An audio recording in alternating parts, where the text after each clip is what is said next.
This is Antelope, a running shoe made in China. The shoe is claimed to have a carbon fiber with TPU support combined with a cloud knit fiber in the upper, a flash foam EVA in the midsole and molding EVA with RB in the outsole. Does the shoe perform as a carbon fiber shoe should do? Time to lace up and put this on the test, and we will see how it stacks up in the carbon fiber shoe category.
Hello, kapisan Ante, my name is Sam Signing.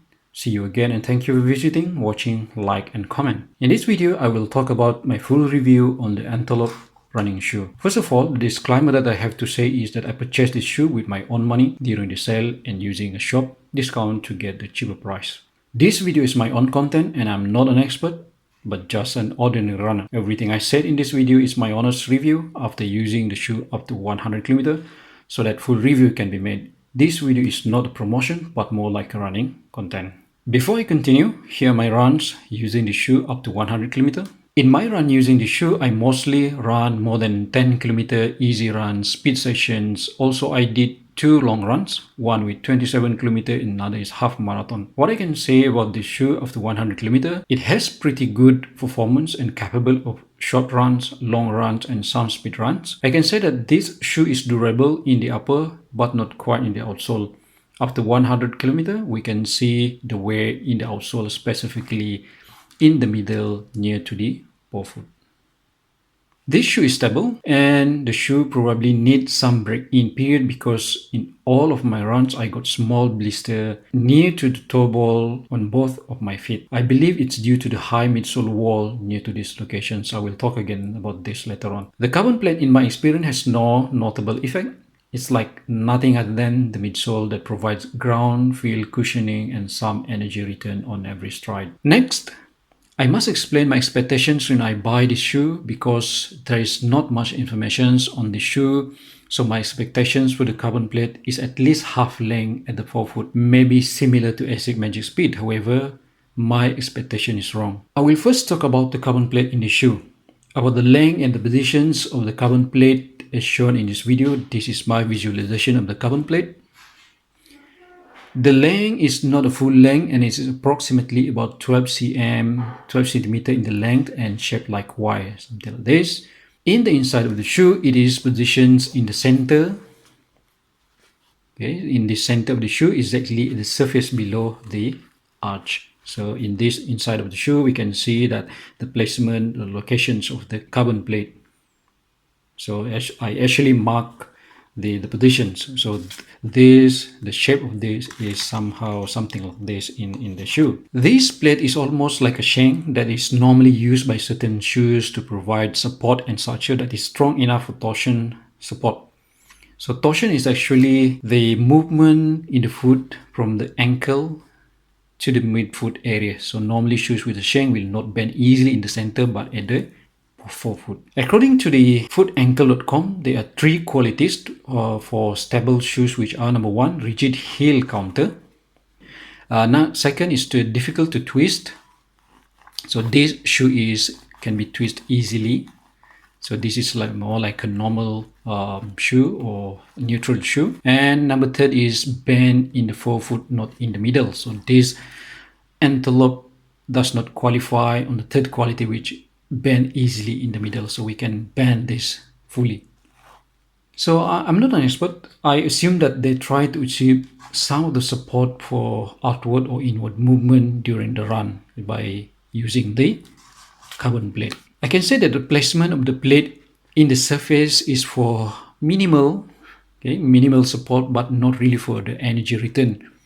It may provide just a little bit, but I think only small amount where the tip of the end of the plate that may be bent during the toe off. So we can see that it's something like at the end, the tip of the carbon plate that will bend at the tip during the toe off. So it will not achieve a true carbon plate function as in the real carbon plate shoe category. After 100 km in the shoe, these are my thought and also positive point, which are: the upper is quite comfortable even during my long runs with very good breathability and still looks like decent or pretty like new. The midsole is good enough for cushioning. The overall durability of the outsole is good. However, I will talk about this again in the negative. The carbon plate provide support for the stability. The energy returns probably from the midsole or due to the tip end of the carbon plate that bend during the toe off. Then we go to the negatives. The carbon plate support is only minimal and not considered as the match with the full length carbon plate performance. The weight is medium, so that I actually expect about 250 grams for US 9. The insoles alone in the shoe is about 25 grams, so it's more like heavier than the other insole in my other shoes. The heel counter has two hard elements, one inside for heel cup, okay, and inside of this heel counter, and also another one is this TPU plastic in the outside where the name Anta is embossed. So I actually would prefer to remove this TPU to reduce the weight. About the tractions of the outsole is not that good. Okay, I can feel it especially on some of the wet road surface during my run. Then we can see the visible wear, okay, at the center, and if I continue to use this, I think more wear in these locations and the tractions will be reduced even more. So we can see that it start to wear pretty fast after 100 kilometer. Okay, so because most of my runs, I'm using these runs with long runs, speed runs, and most of my strike would be from the side and then after that roll into the center of the shoe. So most of the wear would be in the center of the from midfoot to the forefoot. Then this shoe will cause some blisters for long runs, more than 10 kilometers. So because I actually experienced that in my every runs, this may be due to the wall of the midsole that connects to the upper, that is quite high and it has a sharp edge.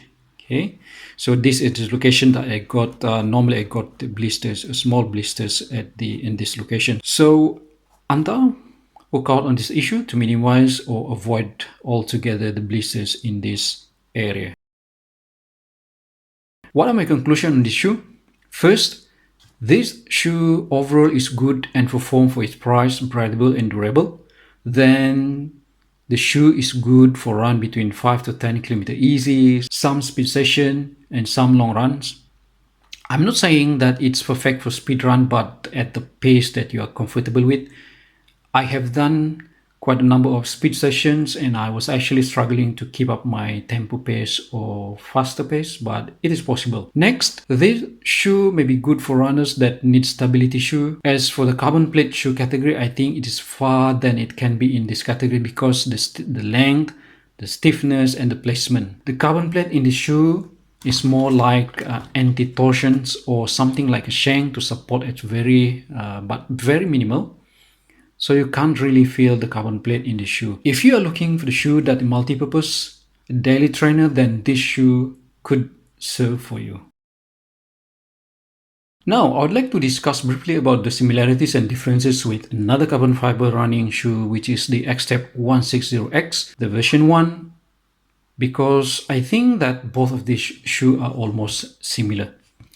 First, the price point is quite large. Antelope is currently below 300 ringgit and 160x version 1 is about 500 ringgit and more. Weight for 160x version 1 for US 9.5 is about 205 gram and Antelope for US 9 is 285 gram. And I think it will be even heavier if this shoe is in US 9.5. The upper in the Antelope is a little bit comfortable than plasticky feeling in 160x, so I like more on the Antelope, but of course the monolayer mesh in 160x is lighter. The foam in 160x version 1 is Pebax, in this Pebax, while Antelope is using EVA, so midsole in XTEP is lighter, but I think both has almost similar cushioning. Another thing is the drop of both of the shoe is approximately similar, with 10 millimeter without the insole. The stack height again is almost similar, but the Antelope is, I think it's a little bit high with probably 1 millimeter more than this 160x version 1. About the durability of the shoe, the outsole, it is also, in my opinion, that is about the same, but the Antelope could be a little bit durable. Finally, although that both have carbon fiber, but XTEP has bifurcated full length while Antelope has a half length. However, the carbon fiber in both shoes are so flexible that it can be bent easily. So we can look at this, it can be bent easily. And again, in the XTEP, okay, we can bend it easily in the center, right?